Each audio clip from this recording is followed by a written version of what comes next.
इस जंगी तैयारी को लेकर ना अमेरिका पीछे हटने को तैयार है, ना ईरान के तेवर नरम पड़ रहे हैं, जिससे मिडिल ईस्ट ही नहीं बल्कि दुनिया के बाकी देशों की फिक्र बढ़ गई है। क्योंकि दोनों देश अगर जंग में उतरे तो इसका सीधा असर कच्चे तेल की कीमतों पर पड़ेगा। ईरान पहले ही कह चुका है वो ओमान के साथ मिलकर बाकायदा स्ट्रेट ऑफ होर्मुज को बंद कर देगा।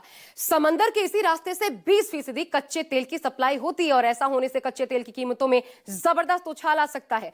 इसका असर भारत पर भी दिखेगा। और इसी के साथ अहम सवाल ये कि दोनों देशों में सैन्य ताकत के तौर पर कौन कहां खड़ा है, देखिए।